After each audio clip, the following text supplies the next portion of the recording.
L'arborescence d'un projet est essentielle pour naviguer dans ce projet. C'est là que toutes les vues sont stockées.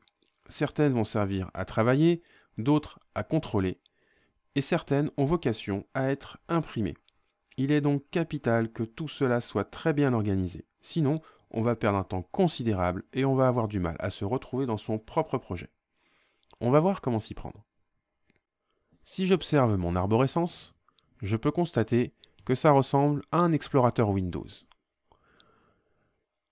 Les vues sont d'abord rangées sous la bannière « Travail ». Puis ensuite, elles sont rangées par type de vue. Les plans d'étage, les plans de plafond, les vues 3D, les élévations. Et à l'intérieur de chacun de ces types de vues, les vues sont organisées par ordre alphabétique. Pour gérer une arborescence de vues, j'effectue un clic droit tout en haut de l'arborescence et je choisis Organisation de l'arborescence. Il est possible d'avoir plusieurs arborescences au sein d'un même projet, mais je ne peux en utiliser qu'une seule à la fois. Ici, j'utilise l'arborescence qui s'appelle sous-discipline. Ce nom est d'ailleurs rappelé tout en haut de l'arborescence. Ça permet de savoir laquelle on a choisi. Pour voir comment une arborescence est organisée, j'utilise le bouton Édition. Et là, Revit me propose deux onglets. Il y a deux choses à faire dans une arborescence. Tout d'abord, je peux filtrer les vues. Cela me permet de masquer ou d'afficher certaines vues. Aucune crainte, les vues ne disparaissent jamais. Elles sont affichées ou masquées, mais Revit ne les supprimera jamais. Ensuite, le deuxième onglet, et c'est plutôt celui-là qui va nous intéresser pour l'instant. C'est ici que je vais décider comment j'organise mes vues. Revit fonctionne comme une base de données. C'est donc en fonction de valeurs de paramètres qu'il va organiser les vues.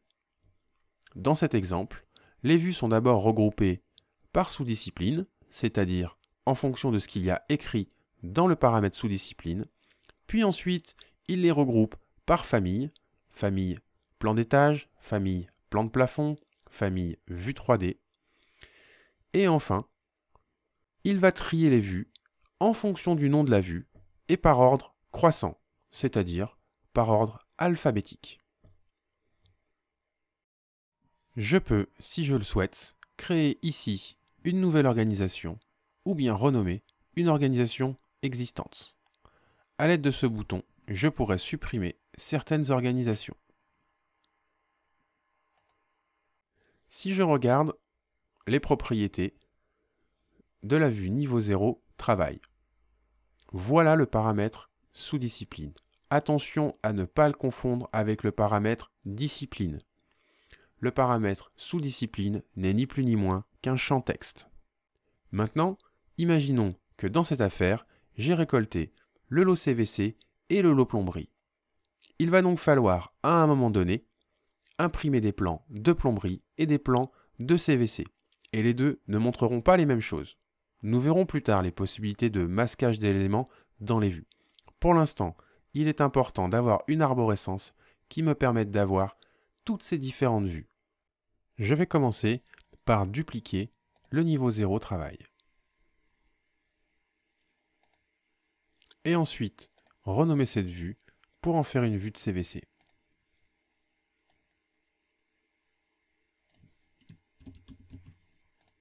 Voilà.